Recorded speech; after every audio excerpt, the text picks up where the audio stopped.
అందరికీ నమస్కారం. Welcome to Suman TV. మన ఊపిరితిత్తుల విలువ ఏంటో మనం కోవిడ్ టైంలో తెలుసుకున్నాం. నిజానికి ఒక్కసారిగా మన శ్వాస ఇబ్బంది కలిగిస్తే మాత్రం మనిషి ప్రాణాలన్నీ అరచేతుల్లో పెట్టుకుని ఏం చేయాలో తోచని పరిస్థితికి వెళ్ళిపోతాడు. అటువంటిది పల్మనాలజీ రంగం అంత గొప్ప రంగం అని చెప్పచ్చు వైద్య రంగంలోనే. ఇవాల్టి మన special guest doctor TLN Swami, senior interventional pulmonologist from Care Hospitals. So వారి ప్రస్థానం గురించి చెప్పాలంటే 26 సంవత్సరాల వారి ప్రస్థానంలో బహుశా 3 లక్షల మంది పేషెంట్లను చూస్తూ అనేక ప్రొసీజర్స్ అంటే లంగ్స్కి సంబంధించి నెమ్ము చేరిపోతే వాటిని డ్రైన్ చేయడం, అలాగే బ్రాంకోస్కోపీ, ఇంకా ఇతరత్ర ఏ సమస్యలు ఉన్నాయి లంగ్స్లో చూస్తూ స్లీప్ ఆప్నియా లాంటి చాలా కాంప్లెక్స్ కండిషన్స్ కూడా ట్రీట్ చేస్తూ వచ్చారు. అండ్ చాలామందికి హాయిగా శ్వాస పీల్చుకునే అవకాశాన్ని ప్రసాదించారు. డాక్టర్ టిఎల్ఎన్ స్వామి గారి ప్రయాణం గురించి తెలుసుకుందాం. సార్ నమస్కారం. నమస్కారం sir. First of all pulmonology రంగం ఎవర్ గ్రీన్ చెప్పాలి. బికాస్ కాలం మారుతున్న కొద్దీ పొల్యూషన్ పెరుగుతోంది. మనకి ఏమీ చేయకపోయినా గాలి పీల్చుకోవడం అనే ప్రాబ్లం వచ్చిందంటే చాలు మనం ఉండలేము. సో మీరు పల్మనాలజిస్ట్గా మారడానికి కారణాలు ఏంటి, పూర్వాపరాలు ఏంటి, మీ ప్రయాణం ఎలా కొనసాగింది? పల్మనాలజీ అనేది నాకు అంటే ఒక రకంగా యాక్సిడెంటల్గానే చెప్పాలి. డాక్టర్ కావాలని ఉండింది. ఫ్యామిలీలో కూడా దగ్గర బంధువుల్లో డాక్టర్స్ అంటూ ఎవరు లేకుండే. మా ఫాదర్ నన్ను డాక్టర్ చేయాలని చాలా ఆయనకి బాగా ఆసక్తి ఉండేది. సో అలాగే నాలో కూడా ఇంట్రెస్ట్ క్రియేట్ అయ్యి నేను డాక్టర్ అయిన తర్వాత అంటే ఏ ఫీల్డ్లోకి వెళ్ళాలనేది అప్పటికి ఆలోచించుకోలేదు. అంటే మా బ్యాచ్లో అంతా ఆ టైంలో యూఎస్కి వెళ్ళడం, యూకేకి వెళ్ళడం ఇట్లాంటి అంటే మా ఉస్మానియాలో చేశాను నేను. సో ఆ టైంలో ఆ ట్రెండ్ ఎక్కువగా ఉండింది. కాకపోతే నాకు సంహౌ యూఎస్ యూకేల మీద అంతగా ఇంట్రెస్ట్ లేకుండింది. సో ఒకసారి డాక్టర్ అయిన తర్వాత ఇంకా న్యాచురల్గా మనం పోస్ట్ గ్రాడ్యుయేట్కి దానికి ట్రై చేస్తాం కదా. సో ఆ ప్రాసెస్లో ఇన్ఫ్యాక్ట్ నేను అంటే యూకే ప్రయత్నం చేశాను. అక్కడికి వెళ్ళాను. అక్కడ ఒక సంవత్సరం పాటు అలా పని చేసినా కూడా నాకు ఎందుకో అక్కడ అంతగా రుచించలేదు. అంటే ఇంకా అక్కడ కంటిన్యూ చేయాలన్న ఇంట్రెస్ట్ రాలేదు బేసికల్లీ. అంటే అందరూ వెళ్తున్నారు కనుక మనం ఎక్స్ప్లోర్ చేయడానికి అన్నట్టుగా సరే అంటే ఒక ప్రయత్నం చేసి చూద్దాం, మళ్ళీ తర్వాత రిగ్రెట్ అవ్వకూడదని. అండ్ అట్లాగే ఏమైనా మనకి అవకాశాలు ఇంకా అంటే మనకి ఆ టైంకి ఇంకొక పర్టికులర్ ఇంట్రెస్ట్ అంటూ డెవలప్ కాలేదు కనుక అంటే ఏ ఫీల్డ్లో వెళ్ళాలి, ఆ డైరెక్షన్ ఏంటి అనేది. సో ఆ ప్రాసెస్లో యూకే కూడా వెళ్ళి అక్కడ ఇంకా అంతగా నచ్చక దెన్ బ్యాక్ ఇండియాకి వచ్చేసాను. బట్ ఈలోపే మనం అంటే పల్మనాలజీ పీజీ అనేది చేశాను నేను. సో వెళ్ళే ముందే అది ఒక రకంగా యాక్సిడెంటల్గా నాకు ఆ టైంకి వచ్చిన స్టడీలో ర్యాంక్ని బట్టి కానీ నాకు ఆ పల్మనాలజీ దొరికింది. కాకపోతే నేను ఒక మెడికల్ ఫీల్డ్ అనే అయితే అనుకున్నాను. నేను మెడికల్ ఫీల్డ్ అంటే it could be general medicine కావచ్చు, లేదంటే related specialities like neurology, pulmonology, cardiology, anyhow overall body అనేది నాకున్న ఇంట్రెస్ట్. సో అది స్పెసిఫిక్గా లంగ్స్ కావడం అనేది బహుశా ఇంటర్నల్గా నేను ఫ్లూట్ వాయిస్తాను. సో ఆ ఆస్పెక్ట్లో మేబీ అది రెస్పిరేటరీ సిస్టమ్కి సంబంధించిన విషయం కనుక కొంతవరకు నాకు పల్మనాలజీ వైపు బహుశా అది ఏమైనా ఇంట్రెస్ట్ ఇన్కల్కేట్ అయిందేమో, బహుశా అది కారణం అయి ఉండొచ్చు. సో ఫ్లూట్ వాయిస్తారు కాబట్టి మీ ఊపిరితిత్తులు చాలా బాగుండుంటాయి. నేను సంగీతం పాడతాను కాబట్టి నిలపడంలో స్వరాలు నిలపడంలోనే మనకి మన లంగ్ పవర్ పెరుగుతుంది. అవును అవును. 26 ఏళ్ల ప్రస్థానంలో మీరు చూసిన మార్పులు ఏంటి? శ్వాసకోశ వ్యాధులకు సంబంధించి మీ ప్రయాణం ఎలా కొనసాగింది? అంటే in terms of diseases as well as treatment. In fact నేను యాక్సిడెంటల్గా వచ్చినా కూడా పల్మనాలజీలో దాని మీద నాకు లేని ఇంట్రెస్ట్ అనేది క్రియేట్ అయింది. దానికి నేను చెప్పినట్టుగా ఆ ఫ్లూట్ ఒక కారణం కావచ్చు. ఆ రెండింటికున్న సంబంధం వల్ల నాకు పల్మనాలజీ మీద ఒక రకమైన మామూలు కంటే ఎక్కువ ఆసక్తి అనేది డెవలప్ అయింది. సో ఆ ప్రాసెస్లో నేను డెఫినెట్గా దాని మీద ఎక్కువ ఫోకస్ చేసి దాంట్లో ఇంకా ఎంత మ్యాక్సిమం నేర్చుకోగలను అనే ప్రయత్నంలో చాలా చోట్ల పనిచేశాను. చాలామంది సీనియర్స్ దగ్గర వర్క్ చేశాను. అలాగే యూకే కూడా వెళ్ళొచ్చాను. ఇన్ఫ్యాక్ట్ అదే ప్రాసెస్లో అక్కడ కూడా నేను రెస్పిరేటరీ డిపార్ట్మెంట్లో వర్క్ చేసి అక్కడ పరిస్థితులు ఎట్లా ఉంటాయి, వాళ్ళు ఏ రకంగా డిఫరెంట్గా ట్రీట్ చేస్తారు, ఇవన్నీ చూసుకొని ఆ తర్వాత అక్కడ నచ్చక ఇక్కడ వచ్చేసాను. వచ్చిన తర్వాత నాకు ఫస్ట్ ఆ టైంలో ప్రామినెంట్గా కేర్ హాస్పిటల్ కనపడింది. అండ్ ముందు నుంచి కొంత పరిచయం ఉంది కేర్ హాస్పిటల్ సోమరాజు గారితో కానివ్వండి, అందులో వర్క్ చేసే పల్మనాలజీ అండ్ క్రిటికల్ కేర్ టీంతో కానివ్వండి, నాకు కొంత ముందు పరిచయాలు ఉండడం వల్ల అక్కడికి వెళ్ళి నేను కేర్ హాస్పిటల్లో జాయిన్ అయిన తర్వాత ఇనిషియల్గా వెంటిలేటర్స్, క్రిటికల్ కేర్కి సంబంధించిన వర్క్ ఎక్కువగా చేశాను. ఆ తర్వాత అక్కడ చేస్తున్నప్పుడు క్రిటికల్ కేర్లో ఉన్నప్పుడు ఐసీయూలో ఉన్నప్పుడు మనం ఓన్లీ లిమిటెడ్గా వర్క్ చేయాల్సి ఉంటుంది. ఓన్లీ మన ఓవరాల్ టైం అంతా అక్కడే స్పెండ్ చేయాల్సి ఉంటుంది. సో ఆ పరిస్థితుల్లో అంటే బయట నుంచి వచ్చే అవుట్ పేషెంట్స్ వాళ్ళకి సంబంధించిన పల్మనరీ ఇష్యూస్ని అంతగా అటెండ్ చేయడానికి కానీ ఫోకస్ చేయడానికి కానీ అవకాశం ఉండేది కాదు. సో అందుకని ఇంకా కొంచెంగా క్రిటికల్ కేర్ వర్క్ని తగ్గించుకొని నేను మళ్ళీ అంటే అవుట్ పేషెంట్ రిలేటెడ్, ఎందుకంటే కామన్గా లంగ్ అనేది మోస్ట్ ఎక్స్పోజ్డ్ ఆర్గన్. అవును. సో అది ఎన్విరాన్మెంట్కి చాలా ఎక్కువగా ఆఫ్టర్ స్కిన్ లంగ్ అనేది మోస్ట్ ఎక్స్పోజ్డ్ ఆర్గన్ కనుక లంగ్స్లో ఉండే ప్రాబ్లమ్స్ అని మీరు ఇంతకుముందు చెప్పినట్టుగా ఇట్స్ లైక్ ఎవర్ గ్రీన్ ఉంటాయి. ఎందుకంటే పొల్యూషన్ మనం వద్దనుకున్నా వస్తుంది, మనం అన్ని జాగ్రత్తలు పాటించిన గాలి మార్చలేంగా. అవును. సో అలాగే లంగ్ రిలేటెడ్ కండిషన్స్ పర్టికులర్లీ రకరకాల ఇన్ఫెక్షన్లు అవి కూడా చాలా ఎక్కువగా ఉంటాయి లంగ్స్లో. So majority of medical diseases మనకి లంగ్స్లోనే ఉంటాయి. సో అందువల్ల ఈ అవుట్ పేషెంట్ మీద ఫోకస్ ఎక్కువ చేయాలి, or rather common conditions in pulmonology ఎక్కువ ఫోకస్ చేయాలన్న ఉద్దేశంతో then I started moving into this side of pulmonology rather than critical pulmonology. అది. సో మొత్తానికి సార్ ఇప్పుడు అంటే ఇదివరకు ఆస్మా ఉబ్బసం వచ్చిందంటే కొంతమందికి మాత్రమే కొన్ని లక్షణాలతో అలర్జీ ఉన్న వాళ్ళ టైప్ బాడీస్కే వస్తుంది అని చెప్పేవారు. ఇప్పుడు అందరికీ కామన్గా కొద్దో గొప్ప అందరికీ సమస్యలు కంటిన్యూ అవుతున్నాయి సార్. అంటే we have to take extra care. అందరూ ఏదో ఒక మెయింటెనెన్స్ స్టీరాయిడ్ మీదనే ఉంటున్నారు. 1 puff a day, లేదు 2 ఆ ముక్కులో కొట్టుకునేవి ఉంటాయి కదా సార్, నేజల్ స్ప్రేస్ పెట్టుకుని ప్రివెంటివ్ మెడిసిన్లో ఉన్నారు చాలామంది సార్. అందరికీ ఒక కోరిక ఉంటుంది మనం ఎక్కువ కాలం బతకాలని చెప్పి. సో మీ దృష్టిలో యాజ్ అ పల్మనాలజిస్ట్ ఎక్కువ కాలం మన ఊపిరితిత్తుల సమస్యలు రాకుండా ఎక్కువ కాలం మనం బ్రతకాలంటే, ఎందుకంటే శ్వాస ఒక్కటి తగ్గిపోయినా మనకి అయిపోయింది ఇంకా, అలాంటిది ఏం చేయొచ్చు అంటారు? What can we do to live longer and healthier? Long లైఫ్కి మీరు చెప్పినట్టుగా ఊపిరి అనేది చాలా ఇంపార్టెంట్ అండ్ ఊపిరితిత్తుల ఫిట్నెస్ అనేది కూడా it plays a major role. ఎందుకు అనేది అంటే నేను చెప్పినట్టుగా ఊపిరితిత్తులు మోస్ట్ ఎక్స్పోజ్డ్ ఆర్గన్ కనుక అందులో వచ్చే ప్రాబ్లమ్స్ అనేటివి ఎప్పటికీ కంటిన్యూస్గా వస్తుంటాయి. సో వాటిని తట్టుకొని నిలబడగలిగేట్టుగా మనం లంగ్స్ని ఫిట్గా చేయగలిగితే ఇట్లాంటి రిపీటెడ్ ప్రాబ్లమ్స్ డిజీజెస్ నుంచి మనము న్యాచురల్గా ప్రివెంట్ చేసుకోవచ్చు. సో దాన్ని అచీవ్ చేయడానికి లంగ్ ఫిట్నెస్ ఇంప్రూవ్ చేసుకోవడానికి ముఖ్యంగా బ్రీదింగ్ రిలేటెడ్, అది హైజీన్ అవ్వచ్చు ఆర్ ఎక్సర్సైజ్ కావచ్చు, ఆ దృష్టితోటి మనం బ్రీత్ మీద ఫోకస్ చేయగలిగితే, అంటే పర్టికులర్లీ బ్రీదింగ్ ఎక్సర్సైజెస్ అనేటివి మనకు కొన్నిసార్లు స్పాంటేనియస్గా జరిగిపోతాయి. అంటే ఏ యాక్టివిటీస్లో ఆర్ ఎక్సర్సైజెస్లో మనం ఊపిరితిత్తులను ఎక్కువ పని చేయాల్సి ఉంటుందో, అది అంటే ఒక స్పీడ్ వాక్ కావచ్చు ఆర్ జాగింగ్ లాంటి యాక్టివిటీ కావచ్చు, ఫర్ ఎగ్జాంపుల్ ఈవెన్ స్విమ్మింగ్ లాంటి యాక్టివిటీ కావచ్చు. సో ఎక్కడైతే మనం ఎక్కువ బ్రీత్ చేయాల్సిన అవసరం పడుతుందో అట్లాంటి యాక్టివిటీస్లో న్యాచురల్లీ కొంత స్పాంటేనియస్ లంగ్ ఫిట్నెస్ మనకి వస్తుంది. అండ్ సెకండ్లీ మనం అంటే మోర్ ఎఫర్ట్ పెట్టి అంటే స్పెసిఫిక్గా వాలంటరీగా చేసే బ్రీదింగ్ ఎక్సర్సైజెస్, అందులో ఒకటి whatever kind of music activities, singing కానీ or even other kind of wind instruments కానీ, ఇవన్నీ డెఫినెట్గా మనకి లంగ్ హెల్త్కి హెల్ప్ చేస్తాయి. అండ్ ఫైనల్లీ అందరికీ తెలిసిన most common breathing exercises in the form of yoga and ఆ ప్రాణాయామం ప్రక్రియలు అట్లాంటివి చేయడం వల్ల కూడా మనకి లంగ్స్ హెల్త్ అనేది, ఫిట్నెస్ అనేది ఇంప్రూవ్ అవుతుంది. అంటే మన బాడీకి ఎట్లయితే జనరల్ ఎక్సర్సైజ్ చేస్తామో సిమిలర్లీ లంగ్స్ని కూడా అలా ఎక్సర్సైజ్ చేయించడం, అది అంటే ఇప్పుడు కొన్ని పర్టికులర్ డివైజెస్ కూడా ఉన్నాయి. ఫంక్షన్ టెస్ట్ కాదు ఇది, స్పైరోమెట్రీ అనేది. సో ఆ స్పైరోమీటర్ అనే దాంతో మనం బ్రీదింగ్ ఎక్సర్సైజెస్ చేయొచ్చు, ఇన్సెంటివ్ స్పైరోమెట్రీ. సో అదొక చిన్న డివైస్ ఉంటుంది, మీరు చూసే ఉంటారు ఆపరేషన్ అయిన పేషెంట్స్కి, వాళ్ళకి ముందు కూడా ఈ 3 balls తోటి దాన్ని బాల్స్ని లిఫ్ట్ చేసే ఒక చిన్న డివైస్ ఉంటుంది.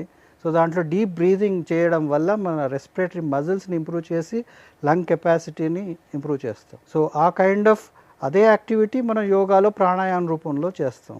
ఆ డివైస్ ఉన్నప్పుడు మనకు ఆబ్జెక్టివ్గా ఒక క్వాంటిఫికేషన్ ఆఫ్ మనం ఎంత చేస్తున్నాం అనేది తెలుస్తుంది. వేరస్ డివైస్ లేకుండా మనం జనరల్గా చేసే యోగా బ్రీదింగ్ ఎక్సర్సైజెస్లో కూడా సిమిలర్, ఆ మెకానిజం రెండిట్లో ఒకటే. మనం ఎంత డీప్గా బ్రీత్ చేయగలుగుతామో, ఎంతగా హోల్డ్ చేయగలుగుతామో అనేది అందులో ఇట్ మ్యాటర్స్, ఆ లంగ్ కెపాసిటీని ఇంప్రూవ్ చేయడానికి. సో ఆబ్వియస్లీ శ్వాస అన్నిటికీ బేస్ మనందరికీ తెలుసు కాబట్టి శ్వాసకోశ ఇబ్బందులు లేకుండా మన ఊపిరితిత్తుల్ని ఆరోగ్యంగా ఉంచే స్పెషల్ ఎఫర్ట్ అయితే పుట్టించేయడం అవసరం ఈ వాటి రోజుల్లో. తప్పకుండా. సార్, మీరు ఈ 25 ఏళ్ల 26 ఏళ్ల ప్రస్థానంలో మీరు చూసిన most critical case which you feel very proud of, మీరు ఒక కేసుని నేను సాల్వ్ చేశాను, ఎంత బాగా చేశాను, లేకపోతే ఎంత బాగా కోలుకున్నారు వీళ్ళని గర్వపడే కేసు ఏంటి సార్? అలాంటి చాలా ఉన్నాయి. పర్టికులర్లీ కోవిడ్ టైంలో అయితే ఎంతోమంది ఆల్మోస్ట్ ప్రాణాల మీద ఆశ వదిలేసుకుని ఉండే పరిస్థితుల్లో కూడా ఆ సస్టైన్డ్ ఎఫర్ట్ ద్వారా అండ్ మనం దాన్ని అక్కడ అంటే ఇంకా దాన్ని ఆపకుండా, నాకు ఒక కేసు గుర్తుంది. తను నార్త్ ఇండియాలో ఎక్కడో, he was from that Dehradun. So అక్కడి నుంచి వచ్చిన ఒక పేషెంట్ ఇక్కడ మన హైదరాబాద్లో సాఫ్ట్వేర్ ఇంజనీర్గా పనిచేసేవాడు. అతను కోవిడ్ టైంలో వచ్చి అడ్మిట్ అయ్యాడు. ఆయనకి లంగ్స్ పూర్తిగా కంప్లీట్గా ఇంకా ఫుల్లీ ఇన్వాల్వ్డ్. వెంటిలేటర్ మీద పెట్టాము. ఆయన కనీసం ఒక నెల రోజుల పాటు వెంటిలేటర్ మీద ఉంచాల్సి వచ్చింది. ఆ తర్వాత తనకి ట్రెకియాస్టమీ అవి చేసి ఇంకా అలా సస్టైన్ చేస్తూ దాదాపుగా ఒక 6 నెలల వరకు ఆయన ఫాలోఅప్లో ఉన్నాడు. అంటే హాస్పిటల్లోనే బహుశా ఒక 2-3 నెలలు గడుపుంటాడు. ఆ తర్వాత కూడా రెగ్యులర్గా ఎవ్రీ 1 or 2 వీక్స్కి ఫాలోఅప్ చేస్తూ ఆయన్ని మొత్తం మీద అంటే ఆయనని ప్రాణాలతో ఉంచగలిగాము. ప్రాణాలు అంటే ఆయన లంగ్స్ కండిషన్ చాలా మటుకు దెబ్బతింది. ఆ తర్వాత ఆక్సిజన్ సపోర్ట్తో కంటిన్యూ చేస్తూ ఆయన అంటే యంగ్ పర్సన్, అరౌండ్ 35 ఆ ఏజ్లో ఉంటాడు. సాఫ్ట్వేర్ పిల్లలు, వైఫ్ వాళ్ళంతా, ఇంకా ఈయన ఒక్కడే మెయిన్ ఆధారం. అండ్ కోవిడ్లో వేరే ఫ్యామిలీ రిలేటివ్స్ ఎవరూ లేరు ఇక్కడ. వాళ్ళ బ్రదర్ ఎక్కడి నుంచో డెహ్రాడూన్ నుంచి రెగ్యులర్గా టచ్లో ఉండేవాడు ఫోన్లో అలా. సో అలా మొత్తం మీద ఆయనని బతికించుకోగలిగాం. సో అట్లాంటి పేషెంట్స్ తలుచుకున్నప్పుడు న్యాచురల్గా సో ట్రకెస్టమీ చేసి తర్వాత అతనికి మళ్ళీ సపోర్ట్ వచ్చిన తర్వాత మళ్ళీ తీసేశారా సార్ పైపు? సపోర్ట్ వచ్చిన తర్వాత ట్రకెస్టమీ పైప్ తీసేసి ఆ తర్వాత ఆయన్ని అలా. బట్ ఐఎమ్ వండరింగ్ సార్, ఆ టైంలో స్టెబిలైజ్ చేసి మళ్ళీ అతని ఊపిరితిత్తులు పుంజుకోవడానికి ఏమి సార్, స్టీరాయిడ్స్ ఇస్తారా, మెడికేషన్స్ ఉంటాయా దాన్ని రీఎనర్జైజ్ చేసి ఊపిరితిత్తులు? ఈ స్టీరాయిడ్స్ అనేటివి ఇవ్వాలి, కాకపోతే దానికి లిమిటెడ్ రోల్ ఉంటుంది. పర్టికులర్లీ కోవిడ్ టైంలో steroids were very useful. So ఆ టైంలో మనకి ఇంకా వేరే ఆప్షన్స్ కూడా ఏమీ లేకుండే. ఈ రెమ్డెసివిర్లు అలాంటి మందులు ఎన్ని ట్రై చేసినా కూడా వాటి డెఫినెటివ్ ఎఫెక్ట్ అనేది అంటే కొంతమందిలో ఇంప్రూవ్మెంట్ వచ్చి ఉండొచ్చు, but most important medicine was steroid at that point of time. But దానికి కూడా ఒక లిమిట్ ఉండింది. అంటే we could not have given అది కంటిన్యూస్గా ఫర్ ఎవర్ ఇచ్చే మెడిసిన్ కాదు, దానివల్ల సైడ్ ఎఫెక్ట్స్ ఉంటాయి. సో ఇనీషియల్గా దాన్ని ఒక లెవెల్ వరకు ఇంప్రూవ్ చేయడానికి స్టీరాయిడ్స్ అనేటివి హెల్ప్ చేస్తాయి లంగ్స్లో. అవి ఇచ్చి తర్వాత మెల్లిమెల్లిగా దాన్ని తగ్గించేసి ఓవర్ పీరియడ్ ఆఫ్ 2 to 3 monthsలో మనం స్టీరాయిడ్స్ నుంచి బయటకు వచ్చేసేయాలి. ఇంకా ఆ తర్వాత నేను చెప్పినట్టుగా ఫిట్నెస్ ఎక్సర్సైజెస్, స్పైరోమెట్రీ ఎక్సర్సైజెస్, వాళ్ళు మోటివేట్ చేసి ఫిజియోథెరపీ వాటి ద్వారా మెల్లిమెల్లిగా లంగ్స్ కండిషన్ ఇంప్రూవ్ చేసి, అంటే డ్యామేజ్ అయిన లంగ్స్ పోగా మిగిలిన లంగ్స్ని మనం ఎంత మ్యాక్సిమైజ్ చేయగలిగితే ఆ మిగిలిన లంగ్ టిష్యూని మనం ఇంకా ఇంప్రూవ్ చేసి ఈ డ్యామేజ్ లంగ్ ఫంక్షన్ని అది కంపెన్సేట్ చేసేట్టుగా దాన్ని ఇంప్రూవ్ చేస్తూ మెల్లిమెల్లిగా ఆయన సొంత ఎఫర్ట్ మీద మెయింటైన్ చేయగలిగించాలి. డాక్టర్ టీఎల్ఎన్ స్వామి గారు, ఇండియా ఇదివరకు చాలా హెల్దీగా ఉండేది. భారతదేశంలో మీ పేరెంట్స్ కావచ్చు, గ్రాండ్ పేరెంట్స్ కావచ్చు, వాళ్ళకి ఏదో ఫ్యామిలియల్ హిస్టరీతో వచ్చే సమస్యలు తప్ప లైఫ్ స్టైల్గా పరంగా చూస్తే డయాబెటీస్, ఈ సిండ్రోమిక్స్లు ఇవన్నీ రావట్లేదు. కానీ ఇప్పుడు ఈ రోజుల్లో విపరీతంగా పెరిగిపోయింది. అన్హెల్దీగా మారడానికి ఇండియా కారణం ఏంటి సార్ మీ దృష్టిలో? ఒక 4-5 పాయింట్లు చెప్పాలంటే. ఇప్పుడు మనకున్న మోస్ట్ ఆఫ్ ది ప్రాబ్లమ్స్కి main reason is our body maintenance. First weight. మనం యాక్చువల్గా ఒక రకంగా చెప్పాలంటే we are over nourished most of us, but that is also a malnourishment. Over nourished అంటే అవసరానికి మించి మన బాడీకి న్యూట్రిషన్ ప్రొవైడ్ చేస్తున్నాం. అందులో అంటే ఎసెన్షియల్ న్యూట్రియంట్స్ కంటే కూడా most of the unnecessary nutrition provide చేస్తున్నాం. దానివల్ల మనం వెయిట్ పుట్ ఆన్ చేసి దానివల్ల మ్యాక్సిమం ప్రాబ్లమ్స్ అన్నీ, మీరు షుగర్ కావచ్చు, బీపీ కావచ్చు, హైపర్లైపిడెమిక్ స్టేట్స్ కావచ్చు, ఆర్ ఎనీ థైరాయిడ్ ఇష్యూస్ కావచ్చు, most of these conditions are related to the intake that we take. So అది దాన్ని మోడరేట్ చేసి దాన్ని హెల్దీగా చేయగలిగితే I think majority of these problems will not surface. So మనకి ఊపిరితిత్తుల వ్యాధి కూడా మనకి ఇబ్బందులు కూడా అంటే శ్వాస పీల్చుకునే ఇబ్బందులు కూడా ఓవర్ వెయిట్ తో వస్తాయి. న్యాచురల్లీ స్లీప్ యాప్నియా కూడా ఓవర్ వెయిట్ తో వస్తుంది. స్లీప్ యాప్నియాకి మేజర్ కంట్రిబ్యూటర్ ఓవర్ వెయిట్. దానికి కొన్ని వేరే కారణాలు కూడా ఉంటాయి, but 90% of the time sleep apnea అనేది is because of your overweight. అదే కాకుండా even asthma for that matter is also very అంటే ఆస్మా కూడా ఈ ఓవర్ వెయిట్ ఉన్న వాళ్ళలో ఎక్కువగా వచ్చే అవకాశాలు ఉంటాయి. అండ్ ఆల్సో ఓవర్ వెయిట్ వల్ల వచ్చే other conditions, hypertension, diabetes and any other organ diseases, వీటి వల్ల కూడా బాడీ ఇమ్యూనిటీ దెబ్బతిని ఈ లంగ్ ఇన్ఫెక్షన్స్ అనేటివి ఎక్కువగా వచ్చే అవకాశాలు ఉంటాయి. సో అంటే మనం దానివల్ల ఈ రెసిస్టెన్స్ తగ్గుతూ మాటికి ఇట్లాంటి రెస్పిరేటరీ ఇన్ఫెక్షన్స్ డెవలప్ అవ్వడం. సో అల్టిమేట్లీ రెస్పిరేటరీ డిజీజెస్ కూడా ఇది ఒక కంట్రిబ్యూటింగ్ ఫ్యాక్టర్. సో వెయిటే మెయిన్ ప్రాబ్లం అంటారు. అంతే కదా. ఇప్పుడు మనం బ్రీత్ చేయాలి అని అంటే దాని చుట్టూ ఉన్న చెస్ట్ వెయిట్ అనేది వెయిట్ ఎక్కువగా ఉందనుకోండి, ఎక్కువ ఎఫర్ట్ పెట్టాలి. సో న్యాచురల్లీ ఓవర్ వెయిట్ ఉండడం వల్ల మనం అంత డీప్గా బ్రీత్ చేయలేము, లంగ్ కెపాసిటీ మెల్లిమెల్లిగా తగ్గిపోతూ ఉంటుంది. సో దట్ కంట్రిబ్యూట్స్ టు మనకి over period of time less lung fitness and more chance. అందుకే మెట్లెక్కేటప్పుడు కూడా వెయిట్ ఎక్కువ ఉన్న వాళ్ళకి ఆయాసం ఎక్కువ వస్తుంది బహుశా.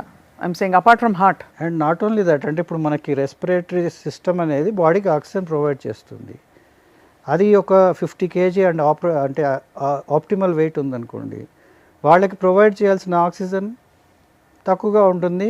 అది మామూలుగా లంగ్ తన పని తాను చేస్తే సరిపోతుంది. దీన్ని ఓవర్ డోస్ చేసినట్టు ఉంటుంది. ఇప్పుడు అంతే కదా, దానికి 100 kg యాడ్ చేశారనుకోండి, ఇది అంత ఎక్స్ట్రా సప్లై చేయాలి. అది అంటే ఎవ్రీ ఎఫర్ట్ అంత ఎక్స్ట్రా పెట్టాల్సి ఉంటుంది respiratory system. Naturally over period of time it start struggling, gets weaker. So unhealthy ఇండియాకి primary cause is weight gain. Weight gain in the latest generation as of now what is happening, which is causing so many issues and so many other issues. Doctor Swami, మీరు మీ ఆరోగ్యాన్ని ఎలా చూసుకుంటారు? ఏం తింటారు? మీ ఆహార వ్యవహారాలు, ఎందుకంటే మనకు అన్ని అవయవాలకి ఫుడ్ రిలేటెడ్ కొన్ని ఉంటాయి. అలా లంగ్స్కి ఏముందో మనకు తెలియదు, చల్ల పదార్థాలు తినకూడదా, ఏమేమి చేయొచ్చు. But how do you take care of your health sir? చెప్పాలంటే మనం న్యాచురల్గా దొరికే రెగ్యులర్ డయట్ అనేది సమ్వాట్ అంటే అది most important for us. But కాకపోతే ప్రతిదానికి the key is the moderation. మనం ఏది తీసుకున్నా కూడా అది మోడరేట్ క్వాంటిటీలో. ఏదైనా ఓవర్డూ చేస్తే న్యాచురల్లీ దానివల్ల అతి సర్వత్ర వర్జయేత్. సో అలా మనకి ఏది తీసుకున్నా కూడా మనం తీసుకునే రెగ్యులర్ డయట్ ఒక మోడరేషన్లో తీసుకుంటే చాలా వరకు మన రెగ్యులర్ రిక్వైర్మెంట్స్ అనేటివి సఫేస్ అవుతాయి. కాకపోతే అందులో కూడా if we can make it, particularly say I'm a vegetarian. So వెజిటేరియన్స్కి కొన్ని ల్యాక్స్ అంటే కొన్ని ఇష్యూస్ అంటే న్యూట్రిషనల్ ఇష్యూస్ రావచ్చు. బికాస్ ద వే మనకి B12 డెఫిషియన్సీ అనేది వెజిటేరియన్స్లో ఎక్కువగా ఉంటుంది. అంటే కొన్ని సప్లైస్ లైక్ ప్రోటీన్స్ కూడా మనకి వెజిటేరియన్ ఫుడ్లో తక్కువగా తీసుకోవాల్సి వస్తుంది. సో అందుకని వాటి మీద ఫోకస్ చేయగలిగితే, అంటే ప్రోటీన్ మనం ప్రాపర్గా సప్లిమెంట్ చేయగలిగితే మన ఫుడ్లో ప్రోటీన్ లైక్ సే ఈ దాల్స్ కానివ్వండి, మిల్క్ అండ్ కర్డ్ ఇట్లాంటి ఐటమ్స్లో మనకి ప్రోటీన్ బాగా దొరుకుతుంది కనుక కొంచెం ఆ ఆస్పెక్ట్లో మనం దాని క్వాంటిటీ కొంచెం సరిపడా తీసుకుని, అండ్ ఫైబర్ మనం హోల్ ఆఫ్ అంటే డయట్లో most important other than your proteins is fibre. So if you take good proper fibre diet అంటే దట్ రెడ్యూసెస్ దట్ అంటే గ్లూకోజ్ స్పైక్స్. సో అందువల్ల మనకి తీసుకునే కార్బోహైడ్రేట్స్లో అంటే మన న్యాచురల్గా పర్టికులర్లీ సౌత్ ఇండియాలో డయట్ అంతా మోర్ కార్బోహైడ్రేట్ రిచ్. మీరు ఆబ్వియస్లీ యూఆర్ వెజిటేరియన్ కాబట్టి మీరు తీసుకునేవి అది బ్యాలెన్స్ చేసి తీసుకుంటారా సార్? అంటే we try to as much as I can. So idli dosa అనేది తింటారు? నార్మల్ ఫుడ్ తింటాను, but we don't overeat. మీరేమన్నా ఎక్సర్సైజ్ చేస్తారా సార్? అంటే వర్కౌట్స్ అంటే మై జనరల్లీ అంటే there are 2 ways of exercise. One is your regular పనిని బట్టి, అంటే మనకి యాక్టివ్ లైఫ్. సో కొన్ని వర్క్స్లో మనకి న్యాచురల్లీ ఫిజికల్ యాక్టివిటీ ఎక్కువగా ఉంటుంది. అక్కడ మనం పెద్దగా ఎక్స్ట్రా ఎఫర్ట్ పెట్టాల్సిన అవసరం లేదు compare to somebody a desk job versus doctor. ఇప్పుడు డాక్టర్ అంటే మేము జనరల్గా we really roam around in the hospital and అంటే we still make a bit of physical effort. So దానివల్ల మాకు న్యాచురల్గా వచ్చే కొంత ఫిజికల్ ఎక్సర్సైజ్ అనేది జరుగుతుంది. దాన్ని కొంచెం టాప్అప్ చేయడానికి it also again depends on my personally I more interested in to sports. So I play some badminton and kind of sports. So that gives me, and some times I go for swimming. So ఇట్లాంటి కొన్ని interesting activities చేయడం వల్ల at least మనకి లేదు అని అంటే కొంతమంది maybe interested in walking and jogging, but everything has its own limitations. అంతే కదా. ఇప్పుడు ప్రతిదాని వాకింగ్ జాగింగ్లు చేయడం వల్ల వచ్చే ఇబ్బందులు కొన్ని ఉంటాయి, మోకాళ్ళకి సంబంధించి, కీళ్ళకి సంబంధించి. అలాగే స్విమ్మింగ్ చేయడంలో కొన్ని ఇబ్బందులు ఉంటాయి. Or so any activity which gives you that level of exercise, దాన్ని మనం అది కూడా మోడరేషన్లో చేస్తూ వెళ్తే you can keep yourself fit. And of course I have my other activity which keeps my lungs fit. Flute వాయిస్తూ ఉంటారు. So అలా మనం వీలైనంత వరకు అన్ని యాక్టివిటీస్లో ఎక్కడి నుంచి మనకి more interesting aspect which helps in both ways అది చూసుకోవాలి. సో దట్ అంటే మనకు మోటివేషన్ అనేది ఉండాలి. ఇప్పుడు మనం మామూలుగా రెగ్యులర్గా ఓకే జిమ్కి వెళ్ళి నేను అది చేస్తాను, జిమ్ మీద ఇంట్రెస్ట్ ఉన్న వాళ్ళు ఉంటారు. ఇప్పుడు ఫర్ ఎగ్జాంపుల్ కొంతమంది జస్ట్ ఆ monotonous activity all the time treadmill మీద గంట సేపు నడుస్తారు సార్, నాకే బోర్ అవుతుంది, వాడిని చూస్తేనే బోర్ కొడుతుంది, పాపం అనిపిస్తుంది. ఎంత మ్యూజిక్ వినుకుని చేసినా కూడా రోజు ఎంత అసలు అన్క్రియేటివ్ అనిపిస్తుంది. బట్ తప్పదు కొంతమందికి. అదే కానీ ఆ మోటివేషన్ కొంతమందికి ఉంటే పర్వాలేదు, బట్ మోటివేషన్ లేనప్పుడు we have to create that by putting some adding some interest in to that. So మనకి ఇంట్రెస్టింగ్ యాక్టివిటీ ఏదైతే ఉందో సో దాన్ని మనం చేయడం వల్ల మనకి న్యాచురల్గా we keep doing that and sustain that. Doctor Swami, చల్లగా సమ్మర్లో మీరు వచ్చారు కాబట్టి మా స్టూడియోకి, మీకు can we serve you this, ఈ కూల్ డ్రింక్ తాగచ్చా, మీరు తాగుతారా? ఐ వుడ్ రాదర్ ప్రిఫర్ అంటే వాటర్, అండ్ ఇఫ్ మరీ అంతగా అంటే if I also feel a little bit more ఇంకా ఏమైనా కావాలనుకుంటే జ్యూస్ తాగుతారు. ఏంటి సార్ ఇదంతా చెడా? దీనివల్ల ఏంటి జరుగుతుంది చెడు? అంటే దాంట్లో ఇవన్నీ ఏంటంటే మనకి more of luxuries are not really basic needs. దానికి అంటే మన దాని requirement is because of to quench the thirst. So అది తగ్గించాలి అని అంటే మనకి సింపుల్గా కావాల్సింది వాటర్. మనం వాటర్ని దాన్ని మళ్ళీ మనం మాడిఫై చేయడము, దాన్ని ఇంకా ఎన్హాన్స్ చేసి దానికి కొంచెం క్యాలరీస్ యాడ్ చేసి, షుగర్ యాడ్ చేసి, దాంట్లో కొంత గ్యాస్ యాడ్ చేసి, సో ఇవన్నీ తీసుకోవడం వల్ల ఈ అదర్ అన్నీ కూడా are not such good items for the body. Sir sucralose అంటే ఏంటి సార్?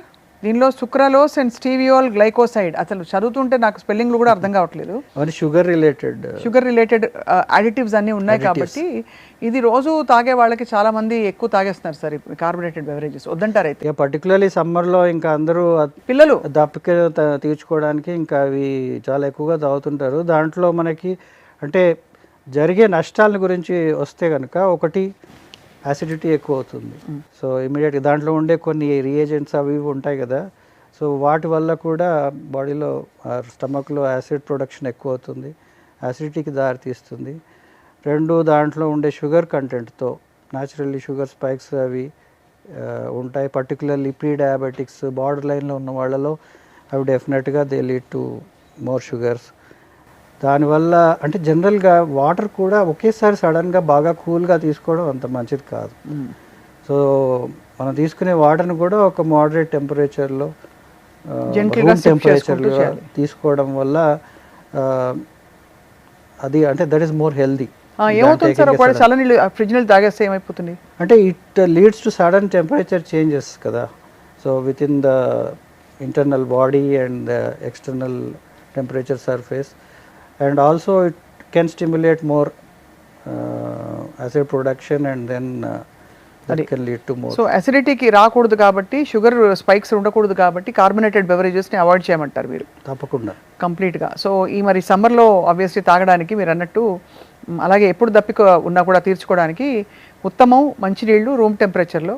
అవును. అండ్ దాంతోపాటు ఇంకా తాగాలంటే నిమ్మకాయ పిండుకుని, బహుశా కొంతమంది తాగుతారు ఉప్పు వేసుకుని, వాట్ ఎవర్, అండ్ కొంతమంది హనీ తీసుకుంటారు. ఏదేమైనా ఆరోగ్యకరమైన ఊపిరితిత్తులు ఉండాలంటే మాత్రం వాటికి ప్రత్యేక శ్రద్ధ అవసరం అంటారు. అవును. మేము బాగా రోజు ఊపిరితిత్తులను ఎగ్జర్ట్ చేసి మాట్లాడతాం సార్. అవును. సో మీ అనుమతి సార్, తో సార్ మీరు పిఎఫ్టీ వితౌట్ ద మెషిన్ చేయొచ్చా మనం? అంటే నేను ఇప్పుడు ఒక స్వరం నిలుపుతా, నేను నిలిపేదాన్ని బట్టి నా లంగ్ పవర్ ఎలా ఉందో చెప్పగలుగుతారా సార్ ప్లీజ్? తప్పకుండా, యా ఇట్ ఇస్ పాసిబుల్. ఇప్పుడు ఫర్ ఎగ్జాంపుల్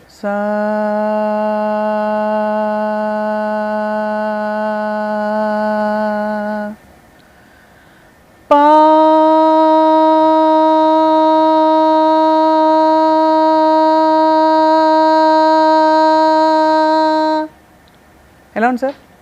బాగుంది. పర్వాలేదంటారు అయితే? నార్మల్గా ఎవరైనా స్వరాన్ని ఒక 15 సెకండ్ల పాటు నిలపగలిగితే you have very good lung power sir. So ఈ లంగ్ పవర్ పెట్టుకుని మరింత ఇన్ఫర్మేషన్ సుమన్ టీవీలో sir health related credible information ప్రేక్షకుల కోసం ఇస్తూ ఉంటాం.